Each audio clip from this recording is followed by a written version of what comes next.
real quick, and we'll put it on our YouTube channel. So everybody will have the option to view it if they weren't able to come. So thanks to all of you for coming to the launch party for issue 31. I'm Trish Murphy, and I'm the founding editor of SR. And in 15 and a half years, 31 semesters, I've mentored I was just looking at the spreadsheet, about 530 students. And the magazine has featured about 1,500 artists and authors from all over the world. So when I created the magazine, I had the dream of giving my students at ASU the opportunity to work with leaders in the field from all over the world. And I can't tell you how wonderful it is that that dream has come through, and that those numbers show how much great work we have accomplished. So I am so grateful, and I see past interns here. I'm so grateful for every relationship that I make.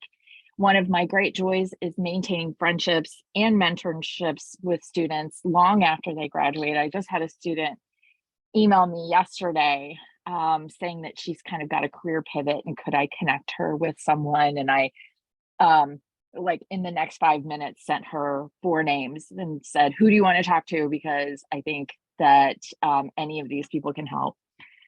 And I just want to remind, I have a lot of graduating seniors this semester. I just want to remind you that I'm always here, and nothing makes me happier than giving those glowing references and writing those letters. So please keep in touch, and I encourage you to stay in touch with me and with your classmates. So before we get into our program, I want to say thank you to everyone who has contributed to issue 31, including my dean and my department head, and also my amazing faculty advisors. I think 2 of you are here, Becky and Mark, and my other faculty advisors contribute just so much great work to the magazine, Sarah and Claire and Kristen, and my other Rebecca. And you work so closely with the students and really enrich their lives and enrich the magazine in so many ways. I just have so many fond memories of our editorial meetings and our conversations, and all of the care and kindness that you've given to our student editors. So we're going to hear from each of the section editors. So before I move to our student editor-in-chief, I want to highlight some of the behind the scenes work as well that happens with other areas of the magazine. So our advertising coordinators, Georgia Limbaugh and Taylor Dilger, have just done an amazing job, not only making the newsletter that goes out monthly, but also coordinating ad exchanges with other literary magazines. Our blog editors, Brenny and Antonio, have created and curated so much content for the blog. I'm so proud of you. One thing that I love about that blog editor position is that you have that portfolio, and so that you have all of those links that you can show folks. You know, I created this content, and you just did an amazing job. I'm so proud of you. Alyssa Sampson and Anna Miller built the website, and they actually built it twice this semester. So thank you for all of your HTML, all of your proofreading, and all of the work that went into making the magazine so beautiful. My social media managers, Maggie and Taylor, we started a TikTok this semester, which was a lot of fun. And we're on 9 social networks. So I really appreciate all of the work that you did there. And then finally, Nathaniel, our student editor-in-chief. As I've mentioned to you before, I wanted you in this role because of your outstanding work with your own literary magazine, Suburbia Journal. It's gorgeous and such a high quality publication. And I really appreciate the insight and care you brought to our magazine.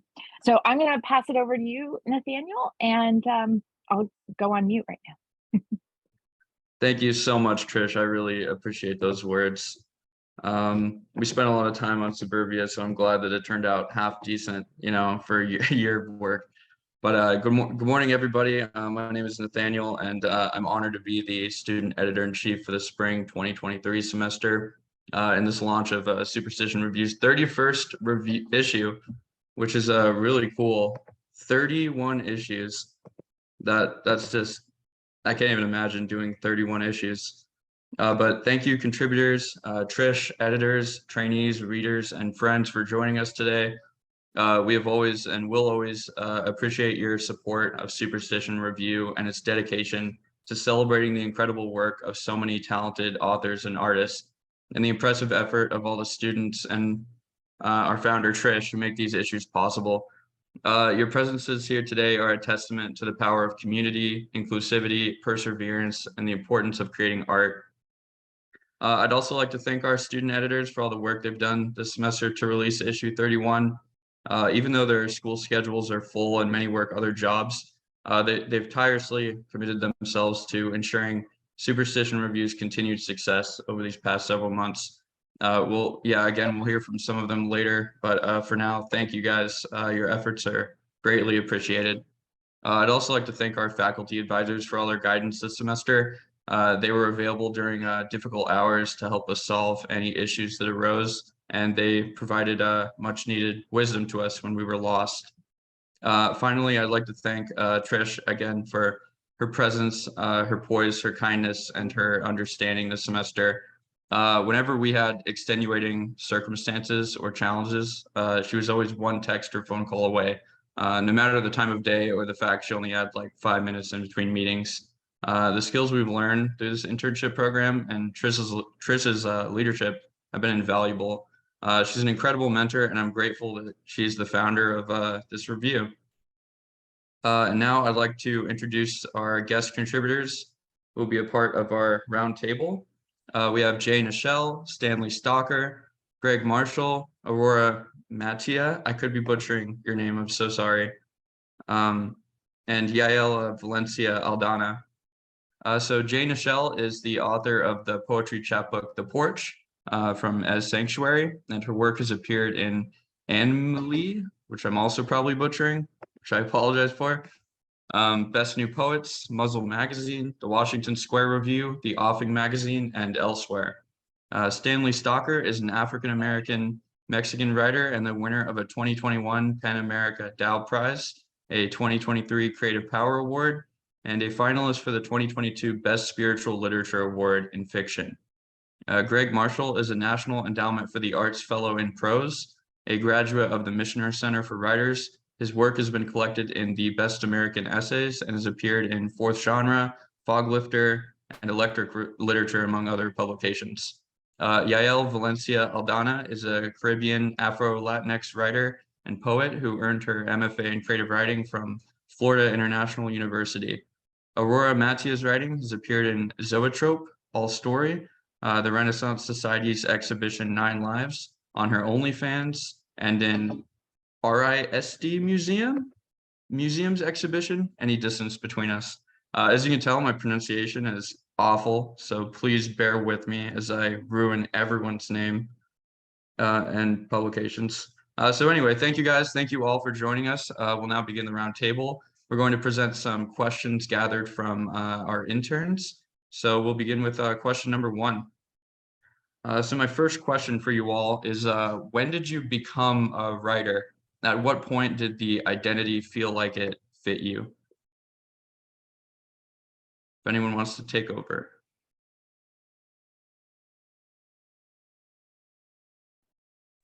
I guess I'll start with that. Basically, I didn't have the traditional trajectory of writer where I was told I was a writer. I was on an academic track in women's studies, and I was going to do my PhD.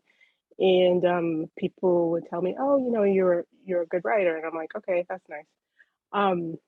So I had my PhD programs all sketched out, and I went to my advisor, who was a little bit tough at times, and she and I had a knockdown, drag out fight, where she said that like I was not PhD material, And when she said that, I was, so offended.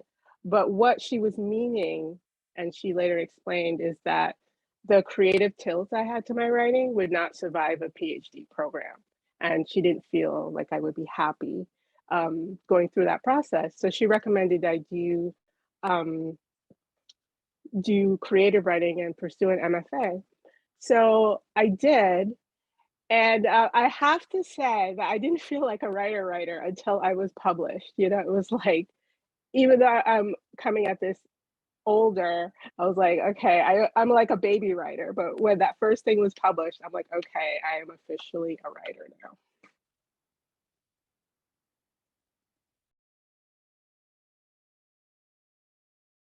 Thank you. I'll go next. Mine is maybe a little different because I remember I was in 5th or 6th grade and I wrote this story about the overthrow of the White House, and my then teacher said, "Stanley, I'm so shocked." And she threw it in the trash. No, she gave it back to me, and I was so shocked by her response that I threw it in the trash. But I think I've always thought of myself as a writer, even as a kid.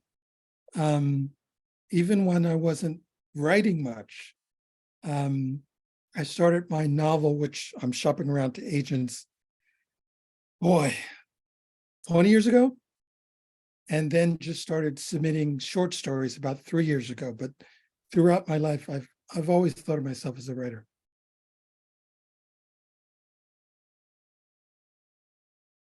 Thank you, Stanley. I can also answer. I feel like I've gone through different stages. I mean, I went through a period of time when I was very much like part of institutions and was benefiting a lot from that, and was getting to study under big name writers. And there was, it's like I was on the one hand like getting to study with these big name writers. I was also the only like out trans woman in my undergraduate class. There was another trans femme person, but really, I guess it was only 2 of us. And so that was very isolating. At the same time, I was at an institution known for writing. And so I felt very embattled while also receiving a ton of privilege. And that was an interesting sort of like double exposure to be part of. And that was I felt very much like a writer then, and I was very concerned with legacy and what follows postmodernism and what am I supposed to do next. And then I got out of that world after I did my MFA, and for the first time I felt like I was like, wait, I can literally just write whatever I want. And I still don't have an agent. My first book just came out a month ago, and my second book is coming out in a year and a half. Working on a third book. I was able to get my books out because of social media and building up a presence. An intern at my first publisher who became my editor, their name is Jay Elizabeth. They saw some of my writing and that I was posting on Instagram, and they brought it to their publisher. My second publisher, I had built up a Twitter presence that was involved with like porn and writing, and that's how I was like supporting myself also while I was writing. And that editor was sort of impressed with what I'd been able to make for myself. So I went from being a very sort of having the institutional cap on to then being a very like solo free agent kind of thing, making my very bold. I said a lot of really bold stuff, like I was like, I had an early interview where I was like, the New York Times and the New Yorker, their writing is dry, like they're so buttoned up. My writing is wet. I make the pages stick together. All this kind of like, I was swinging for the fences because I was tired. I'd gotten my first 2 books that I tried to get published, which will never be published. Like I got couldn't get an agent, got like 200 rejections, and I was fed up with it. And that's why I made up this like social media avenue of getting into publishing, because before 2020, none of the major, I mean, I don't have a major publisher, but none of the major publishers, except for one, had published a novel by a trans woman. And I was like, there's no history here to like, and so much of publishing is based on what can you relate your writing to that has been successful previously. So I've thought of myself as a writer in different capacities. You know, I was like very inside the institution and I was very outside. But as a kid, I was always writing. And I never did that well in English class because my teachers always said I wasn't analytical enough. And so I identify with Yael's answer because I was always like I had so many different professors say, you're really expressive, but you're not very analytical. And I was always thinking, well, I think I'm pretty analytical. But maybe I don't have a thesis statement, but and actually I dropped out of college a couple of times. So when I came back, I was like, I'm going to finish college, but I'm only going to do it if I don't have to write any thesis statements. So I just decided to stop writing thesis paragraphs for any of my essays, and it made it a lot more fun. Thank you, Aurora. So much there that I can relate to, but I'll answer the question. And congratulations on your books. Yeah, this is a great question to me too, because I feel like for the longest time, even though I've been writing anything, everything since I can remember and learned how to write, I feel like there was a long period of time, even up through high school, where if someone asked me what I wanted to be, I'd say I want to be a writer, even though I was always writing. So I don't even know exactly when that full switch happened, but I know that as I started, and I write poetry, so as I started writing more poetry and sharing it with people toward the end of high school, I think people started to assign the label to me and say like, oh, she's the writer. That's the one who writes a lot. But I resisted a little bit because kind of opposite to you, Aurora. I did great in English and did terrible on standardized testing writing. Like I couldn't follow the formula. I was like, I don't understand it, so everyone would be like, oh, you're gonna get like 100 on this test, the ACT or whatever, and I got very regular score. So I was like, maybe I'm not a writer. But then in college or so, I started to really work on the craft itself, go into creative writing classes, learn about publishing work, and then I was also doing spoken word and performing, so I was performing more. And so I think that's when the switch of like, okay, I feel like I can identify as a writer and not just someone who sometimes writes, which is now a distinction that I would never make. So it's really crazy to think about. Thank you.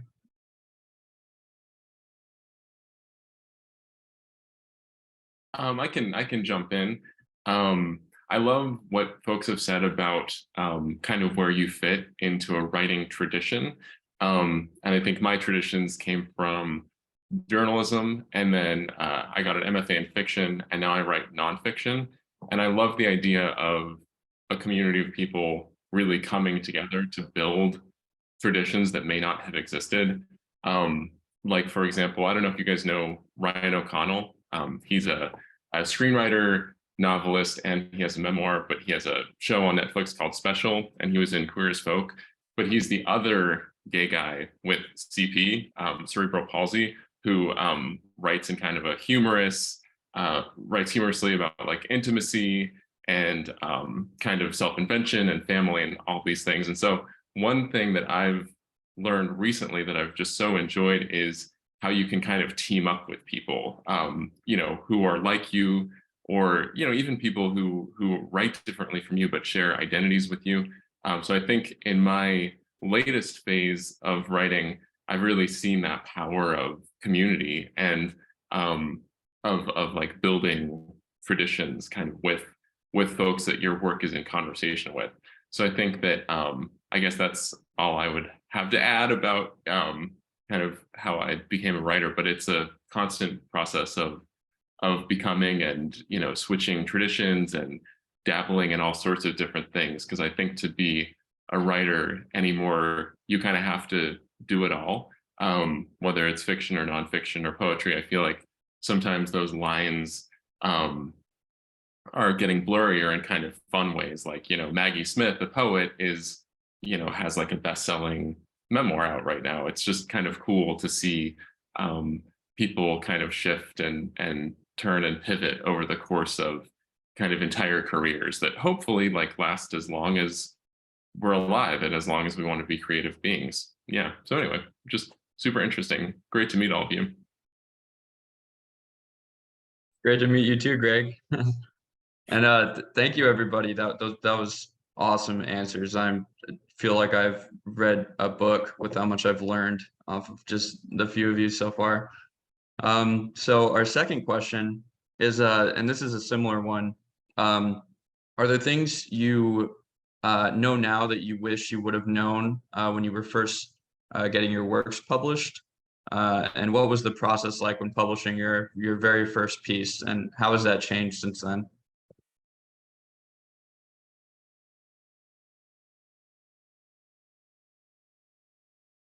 It was like a three-parter. There's three punches there. So if you need me to repeat it, I can. I'll start again. I think what I wish I knew is that submit a lot and don't be precious about it. When I first started submitting, I think a lot of people went the same route. It was just a very few publications, and you're like over analyzing each one, and it's so precious that it's going off. And then when you get that rejection, it's like crushing. But I did not start to publish until after I graduated because I just could not handle the rigors of the MFA and submitting. So I knew I had to publish. So I said, okay, my goal is to get 50 rejections. And then it was to get 100 rejections. So I was like focused on the rejections and the number, not on the publications. I'm like, okay, something's got to land, if I'm setting out this much stuff. And when you look at it like that, I mean, you do the research, you take a look at the publication to see what their style is and how it matches up with you. Definitely, you're not just like throwing things out there. But like once the rejections started to come in, after like the 10th one, it stung a little bit less. So you're like, okay, where am I putting this in my little spreadsheet? And then when you would see, because I would see them come in, I'm like, and then they go, if it's still available. I'm like, if it's still available. So that was the acceptance. So you get a few of those, and so I have the attitude now, like, oh, it would be really great to publish in this magazine or this publication, but you know what? It's fine. And I'm also on the other end of it. I'm an associate creative nonfiction editor at West Trade Review, and I also do some editorial work at Craft Literary. And the margin of error is like between acceptance and not is so razor thin. Like you don't even know like what happened on. So I would say, not to take it personally, though some of them are personal, but to get into a practice of it, because once you get into a practice and you have a bunch of them going, then it's less precious, then it's less hurtful to you, and you take it less personally because it's just a part of your practice to get published. And I would say just do it, because you do have editors out there that'll work with you, even if it's not perfect. Send it out and take the chance.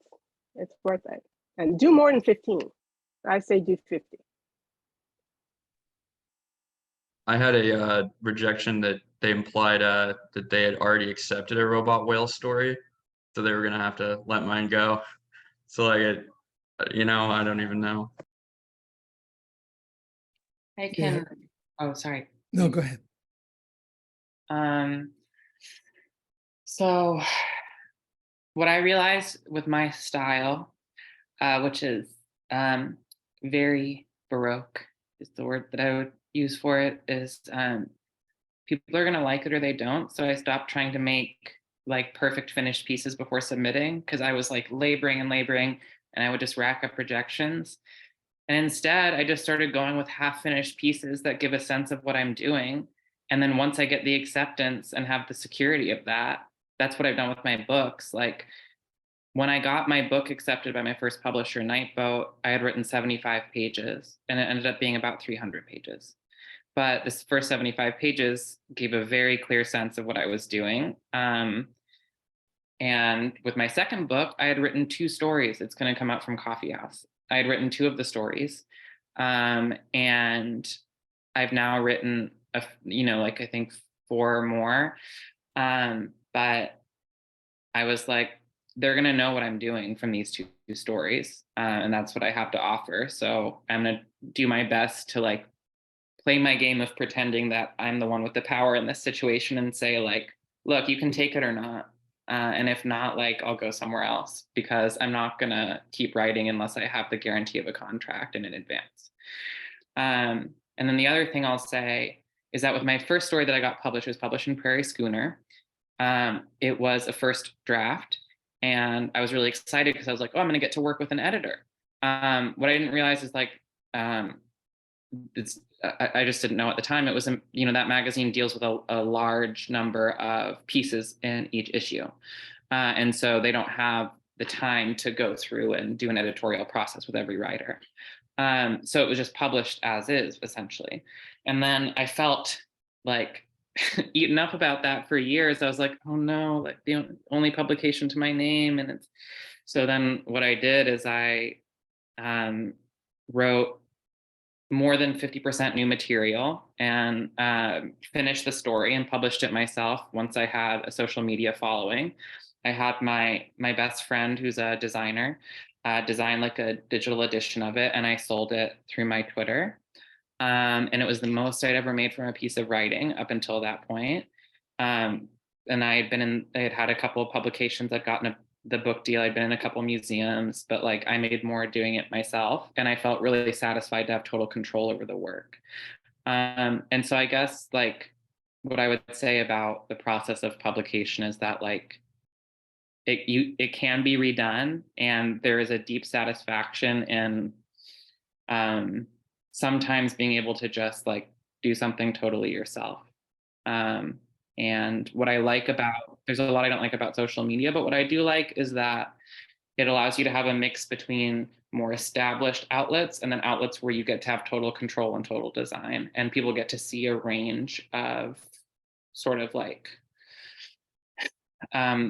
what kind of work you're able to produce under these different conditions. But I've also like been really grateful for the editors I've had, I have to say. Anyway, that's all. Thank you. I wanted to echo the thing about rejections. You get so many rejections. At this point, oh, really? Rejection? Okay, send out to another place. Like Conjunctions had a call for like theme of water. And there's a section of my novel that's called The Flood. I thought, oh, yes, sir, indeed. Well, they held it for a long time, and they said, oh, let me tell you, it was so close.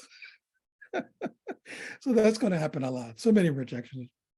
What else I would say? Things I've learned is it's okay to take your time. You don't have to be a 30 under 30 writer. You can take your time. My day job is I'm a lawyer for the federal government, and I write either in the morning or at night after we put our son to bed. And sometimes it just takes time. My novel, as I said before, has taken years. I'm only now shopping it around, but that's fine. I wasn't worried about, whether it's going to be out there.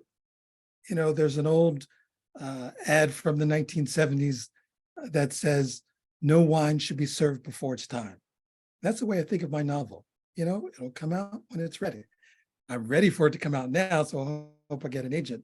But it's okay to take your time. A couple other things is, it's okay once I've learned from my work to put it away for a couple of weeks and just let it sit. All kinds of things will come to you in the interim when you aren't really even thinking about it. The other thing I enjoy is either I read it out loud or I use the word system where it's playing back to me. The way I think about it is, humans have listened to stories for far, far longer than we've read stories. So I think the ear will pick up things that the eye doesn't. So it's basically what I have in mind. Thank you, Stanley. Yeah, I appreciate that. I want to echo that. I think take your time is one of the lessons I've learned as well. And like I've published poems in various places, but specifically when I tried to branch out a little bit and do like essays and articles, etc. And then simultaneously, when I was starting off with performing poetry, I really desperately wanted videos of my work because all the cool poets had videos, they were all over YouTube and social media. And I thought, in order to be a real poet, I have to have a video too. And so I would just be so desperate to go perform somewhere or be somewhere where someone was taking video or I could get a video. And I ended up, my first video of me performing is one that I like paid my friend to take and put on YouTube, which is fine. But from some of that, I feel like when I was able to step back and look years later, I felt like, why were you in such a rush?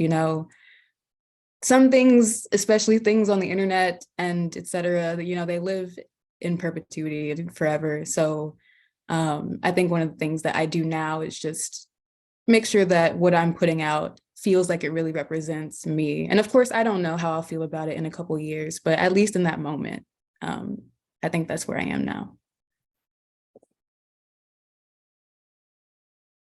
Thank you.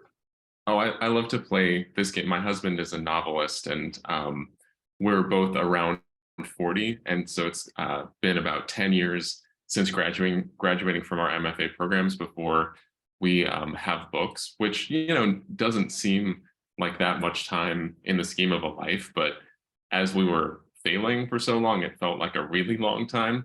And one kind of game that we would play with ourselves is just to say, what if this is what the road to success looks like?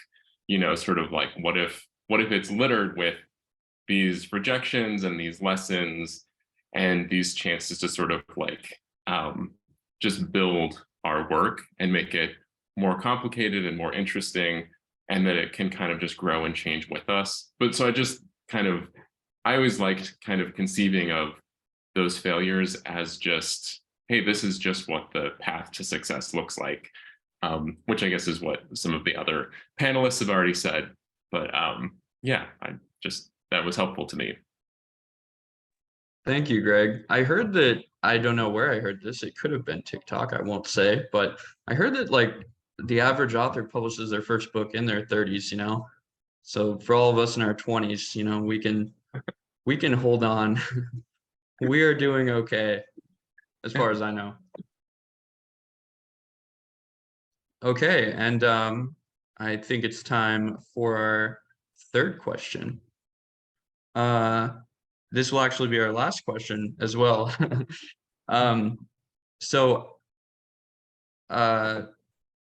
How do you carve out a specific time for yourself to create?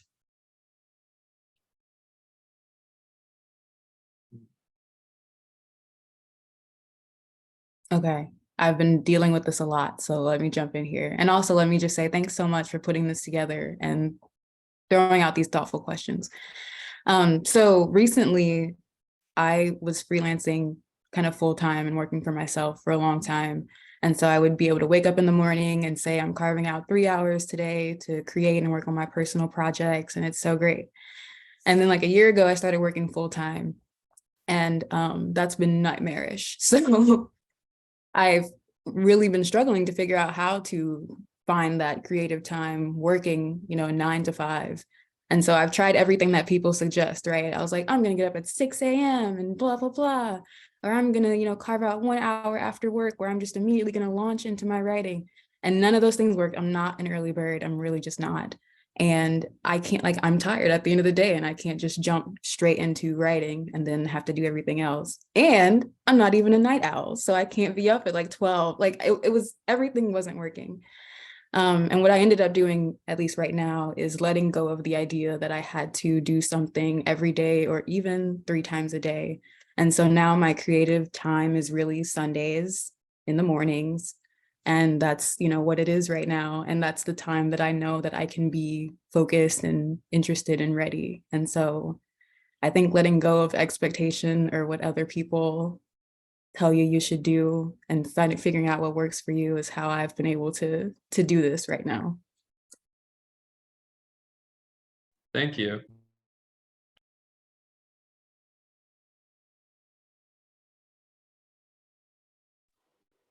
Um, to answer that, like when I left my MFA program, I felt like I fell off a cliff because you have all that support and then you have your deadlines that you're working towards, and then you get feedback, woo woo, right? So I realized that I really don't write unless I'm reading.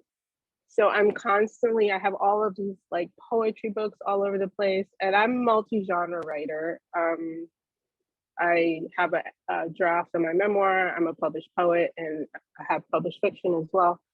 But for me, just the brevity and the beauty and getting to the point and just getting there, you know, is in poetry. So I have all these poetry books everywhere, and I will just, it sort of just happens. Like I'll just start reading and then I'll start writing. So this month was National Poetry Month, so poetry's everywhere. And I happen to be teaching in my intro to creative writing poetry. So I'm like reading more to my students. And it's just like, it could be like a little snippet. Like I completely agree. I don't have the time, all this time, you know, with like my herbal tea and the candle burning, and I'm sitting and I'm writing, you know, with the rain falling. It's just not happening. I'm in my car and I get a phrase, and then I'll, you know, open up the notes app on my phone and do the text to talk and get that phrase in there.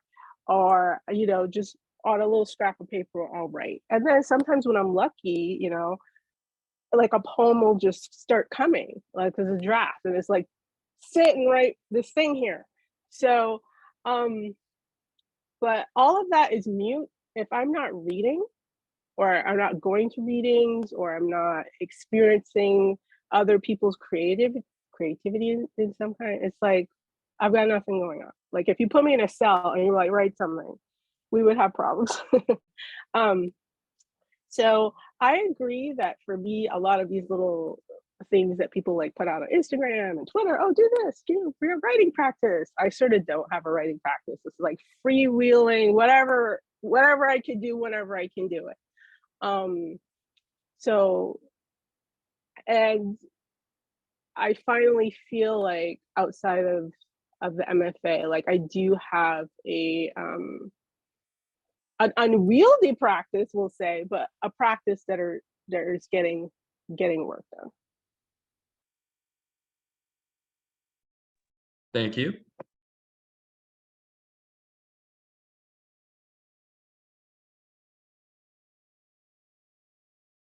I'll go. My practice has really changed over time. There was a time for years and years and years I'd get up early in the morning and write when I was working on my novel. Once we had our son, that switched to nighttime. We'd put him to bed, and I'd, you know, write for a couple hours.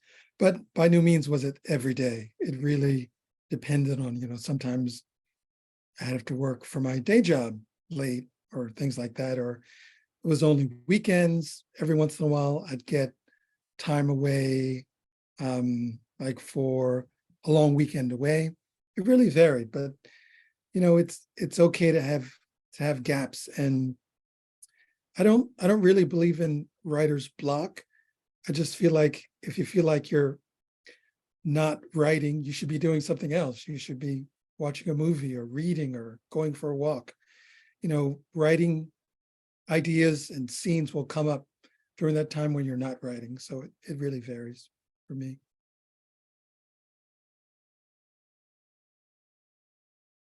Thank you.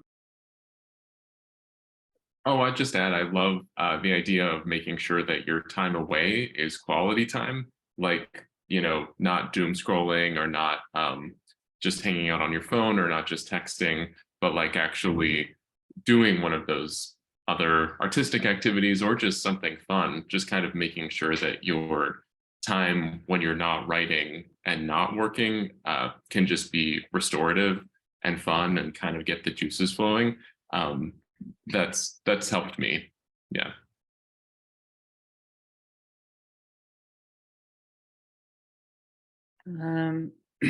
I've similarly had different practices at different times, you know, depending on So in 2020, there was pandemic unemployment assistance in New York. I wasn't working, and I lived in a room with no window, and I would stay up for 3 days, and everything was really intense going on in my life, and writing was really intense, and I could do that all day long. And my writing practice was like amphetamines, coffee, and like furious fantasy. Then when I was doing porn, it was like that was whenever I wanted to do it with my OnlyFans. And so that gave me, I also could have a writing practice then. There are pictures of me sitting in my back porch in Brooklyn looking very regal, you know, with the sun setting on me that my roommate would take of me. But now I decided to leave Twitter, leave porn. And I mainly made that choice because I found Twitter really corrosive to my ability to experience pleasure. And an inability to experience pleasure made it very hard to figure out how to write anything. And so I'm now like working at a movie theater nights. I'm about to start working nights at a restaurant. At the movie theater, there are downtimes, and I have a notebook with me. And so I write little phrases while I'm at work. And I'm still figuring out how to have a writing practice. Again, it's a matter of having free days sometimes. And a lot of things have to come together to make it right. But if I feel like I'm having trouble reading, or there's something blocking me from reading, which is, you know, reading is like the biggest pleasure for me in the world. But I'm like, well, I know I have the energy to watch a movie, and that's a lot about storytelling. And or I know I have the capacity right now to listen to some like of my favorite singer-songwriters. And that does a lot of movement in my head too. So I try to find a way, if what feels the most important to me, which is reading, feels blocked, or if I don't have the space to write, I try to find other snippets of things, conversations, music, movies, stuff like that. Thank you. And thank you, everyone. This was wonderful. Great roundtable. I've learned so much from you all. Trish? Thank you all for that wonderful response to our questions. It's a great note to go off on, because we're, you know, here at ASU, it's our last day of the semester. So we're moving into summer, and I think students are trying to figure out their own creative process and their own creative future. So I really appreciate your insights. So I have the joy now of sharing the magazine with you. So I'm going to share my screen, and our editors will present their sections. Hold on one second while I grab the right screen. Hold on. Sorry. We're going to start with our art section and our art editor, Addie.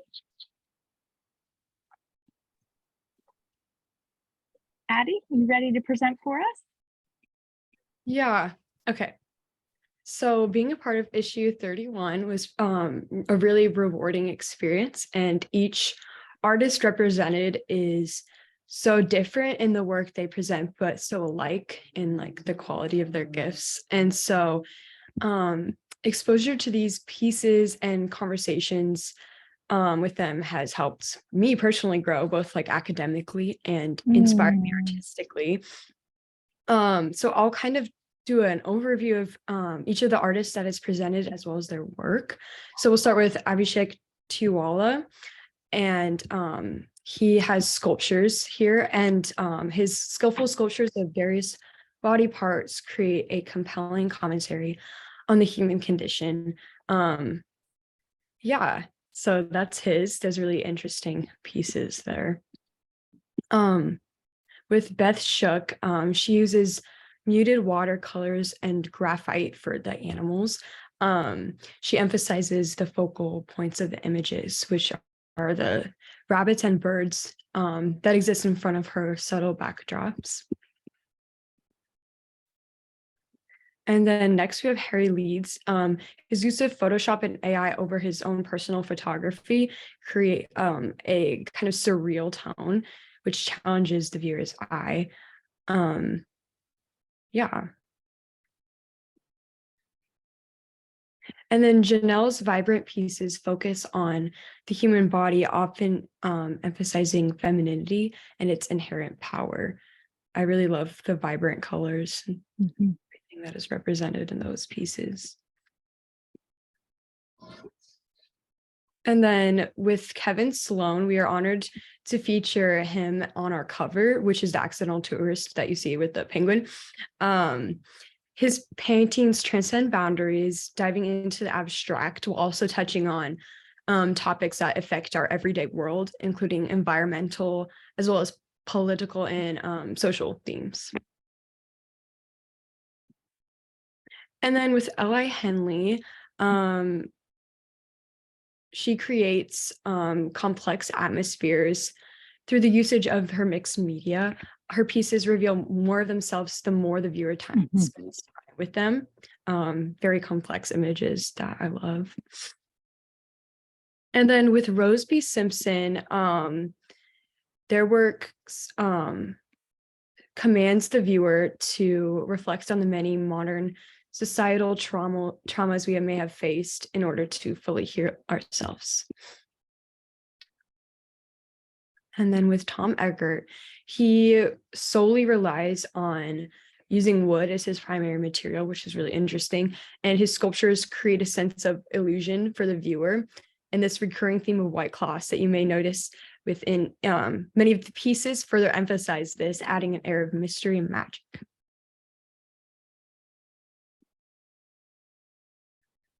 And then that's all of the different creators that we have for the art section. But this opportunity has been a really eye-opening and fulfilling one. And then I like to thank Trish as a mentor. Her vision for Superstition Review and dedication to her work motivated me throughout this process. And then I'd like to thank the artists as well, whose work has inspired and challenged me to continue creating my own pieces. And then I would like to thank all the interns and trainees for all the hard work as well. And this issue would not be the same without the combined efforts of all of you. So, yeah. Thank you so much, Addie. And thank you especially for finding artists on your own. We did some solicitations and this cover was one that you found, and gosh, I just fell in love with it. So it worked great for our cover issue. Thank you so much. Okay, we have two fiction editors. So I'm going to start with Morgan. Hi, my name's Morgan. Working on this issue of Superstition Review has been such a huge honor, and I just learned so much, and I had just a ton of fun working with Katrina, my fellow fiction editor, and Trish and Kristen. So I've always believed fiction to be the best method to represent diverse perspectives and experiences. And using amazing detail and innovative elements, all 6 of the stories being published in this issue do this very thing in a way that feels new and unique. So, taking place in the magical setting of a county fair, Abby Feeden shows us the complexity of queer and familial relationships through the intelligent device of a double. Austin Blaze uses the modern format of an email to report a hilariously factual argument on the project that has the potential to save hundreds of lives. In a short piece, Cynthia Gordon Kay tells the story of a transgender child coming out to her mother through the use of innovative pronouns and lighthearted Jeopardy questions. Gavin Boyder uses beautiful descriptions of a seaside town and less beautiful descriptions of a city to tell the refreshing story of one man taking responsibility for his actions. Told in second-person point of view, Nikki Barnhart takes the security questions we've all had to answer once in our lives and transforms them into a riveting story of defining oneself. Finally, in a story full of astonishing detail, Rachel Adias shares the story of a single older woman whose life gets completely muddled after the death of her best friend. I wanted to personally thank all 6 authors for writing these beautiful stories and just putting in all the just the work and the passion into their stories. And I would again like to thank Kristen and Katrina for sharing their helpful thoughts and ideas during our editorial meetings. And finally, I'd like to thank Trish, who has been such an amazing mentor and just has given me such an amazing opportunity to interact with all these people and all these authors. So thank you. Thank you, Morgan. It was fun to relive the stories through your descriptions. And Katrina, let's hear your take on them. Hi, everyone. It's been such an honor to learn from Superstition Review and work on this issue as a section editor. I believe fiction is the creative freedom to advocate for voices who are not always heard, and I think this issue eliminates many of these voices. With issue 31, we've chosen 6 pieces that represent many backgrounds and experiences that discuss the human condition in their own ways. So starting with Abby Thaden, with the device of a devil, she shows the intricacy of balancing familial and romantic relationships for someone in the queer community. In the unique style of an email, Austin Blaze imbues humor and a riveting response on the importance of human connection. Cynthia Gordon-Kay manipulates language and the use of pronouns as she tells a story of a mother's acceptance of her transgender child. Gavin Boyder demonstrates what it means to take accountability in a short piece that bounces between the chaos of the city and the tranquility of a seaside town. Through the forum of security questions, Nikki Barnhart's answers search for what it really means to be safe. Rachel Arias' attention to detail forms a tragic story of a single older woman who finds her own peace. Once again, I'm honored to have been able to select these stories with Kristen and Morgan, and I want to thank them for sharing their honest opinions and thoughts during our editorial meetings. I'm also incredibly thankful for my mentor, Bailey Wood, for the first half of Superstition Review. She was just the best mentor, and she's had such a positive impact on my experience with SR. I would also love to give a huge thank you to Trish for giving this incredible opportunity and for everything that she does. And lastly, I would like to personally thank all 6 authors for sharing these stories and giving a voice to communities who are not always heard. Katrina, thank you so much. It's been a joy. And Katrina is also a swimmer for ASU. Endless mad respect for that. Rich. It has been an immeasurable delight in collecting the stories and voices for issue 31's interview section. In a time in which queerness is under attack across the media, there is no greater validation than finding a voice that resembles or echoes one's own experiences. And this issue's authors and their works range the highs and lows in both fiction and reality. It is a complete honor to highlight these writers, not only their incredible craft, but also for their visible presence in the literary world, while any book that even suggests our existence is yanked from shelves. Every word is resistance, and these were some of the best words I've ever read. Aurora Mattia travels us through the ages in The Fifth Wound to paint a love immutable and a language unmatched that takes the line between the real and the fantastic and uses it as a jump rope. Greg Marshall finds glee and body honesty amidst the chaos of one thing after another in his profoundly funny memoir, Leg, goading us into laughter at every opportunity. Jay Nichelle calls upon a God for the community to restore what was once rejected in God themselves and shows us healing through offered palms and well-loved pages. And Harry Nicholas refuses to budge at intersections, and a trans man walks into a gay bar and offers the language to understand and celebrate through scenes of pride and acceptance. I'd like to extend my greatest appreciation to our contributors, as well as to Trish and Sarah Vereen for being tremendous support throughout the role. Excellent. Thank you so much, Rich. And thank you for your continued work. This is your 2nd semester as interview editor, and I am so grateful for you. And now we'll move on to Olivia in nonfiction. Thank you, Trish. I have had a wonderful experience as nonfiction editor for issue 31 of Superstition Review. There's something so intimate about reading personal essays and feeling connected to a writer, even when their experiences are so different from your own. I greatly admire the vulnerability and transparency that these essayists embrace in their work, and it has been a pleasure to be offered a momentary window into their lives. The nonfiction section presents a spectrum of experience and asks the reader to spend some time delving into each lyrical sentence and rich image. There's insight to be found in the slow unpacking of each piece and something new to uncover upon every return to the page. Andrew Bertena imparts a vision of fatherhood filled with poetic musings and images that carefully balance the tenderness and unease of raising a child amidst uncertainty. Catherine Kyle examines a complex feeling that cannot be understood by mere words, but rather pictorial analogies that rise into consciousness alongside the preoccupations of everyday life. Claire Polders shares a unique experience of facing the pandemic lockdown while abroad and the freedoms and restrictions that come from bonding with strangers. Maggie Boyd Hare weaves color and memory into a triptych that explores the intricacies of being raised in a religious home. Stanley Stalker recounts a deeply painful history of sexual abuse and subverts reader expectations through a direct address that places them in the position of the abuser. Vanessa Lopez Aziz takes the reader through moments of revelation as a hidden family history is uncovered through oral storytelling and is complicated by the experience of immigration and feeling disconnected from one's own heritage. And now I'd like to express some gratitude. I want to thank Trish, Becky, and my fellow interns for the conversations we've had together and for the incredible insight I've gained from you all.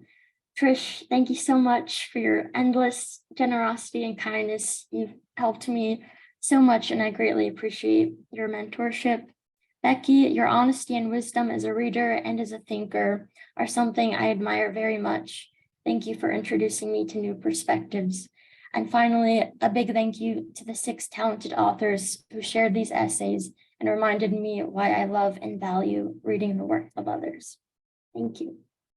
That's wonderful. Thank you, Olivia. Such a joy to work with you. And I always loved our conversations. So much fun. Okay, now we'll move on to poetry with Andres. Hello. Hi. Thank you, Trish. I just want to start off that I feel privileged to have been a part of the Superstitions review team for issue 31. Poetry will always fascinate me with its ability to depict people's unique life experiences. I am proud that each poem chosen from this issue exceeded in evoking robust emotions, which taught me more of the evident passion in poetry. So we published 12 unique poets that depicted their distinctive life perspective. To start off, Adam Day's 2 poems delved into the abuse of authority by the police.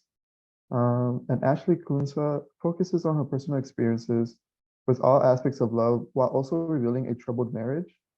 Now I'm gonna butcher her name, Gia Gozin, Confidence Jidofor poem and interpretation of index reveals the troubling poem of polluting the earth and the vitalness of water.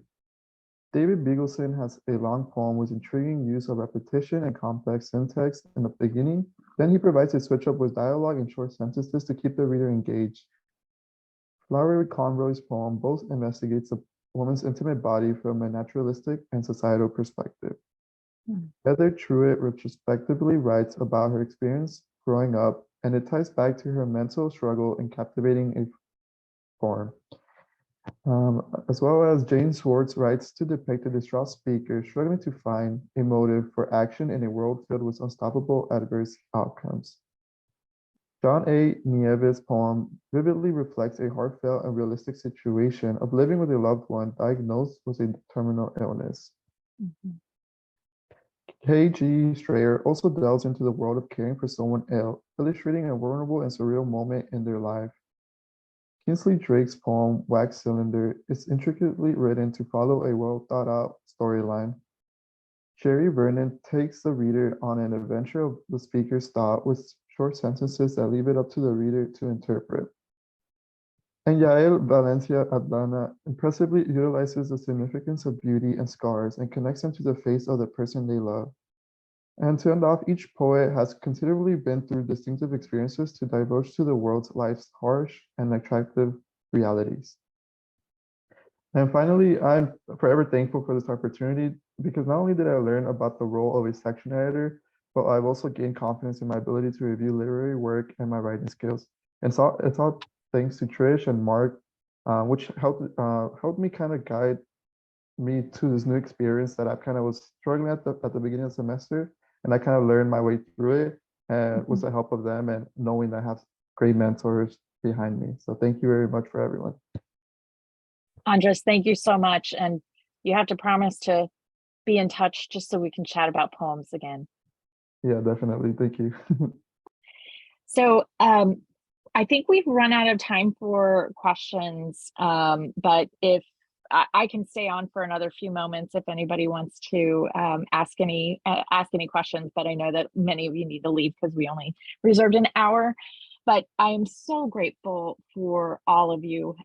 What a wonderful issue. And what a wonderful discussion. Thank you to all of our contributors and to all of our editors.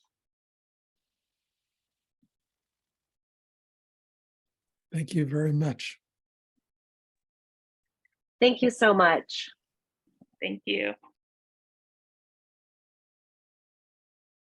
Yes, have a great summer. Have a great summer, Greg. Thank you, everyone. I just wanted to ask a question if I could before everyone gets off. I wanted to ask, is the link now live for the, okay, perfect. Thank you. I just wanted to send it out to a couple people. So Please do share away.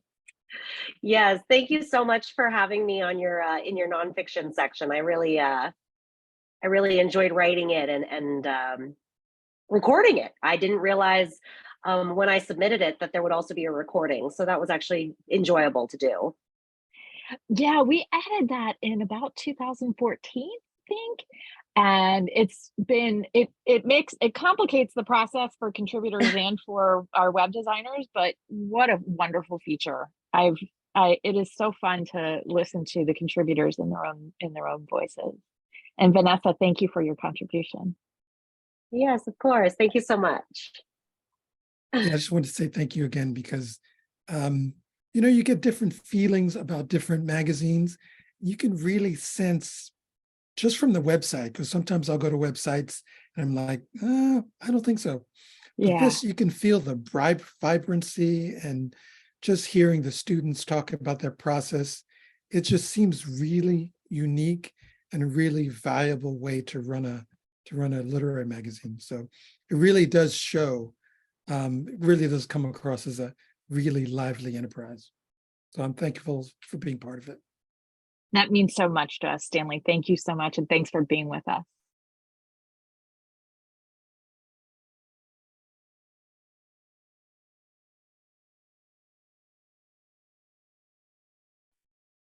Bye, Trish. Bye, everyone. Bye. So good to see ya. you. Have a good summer. You too, Have a good Jonathan. summer.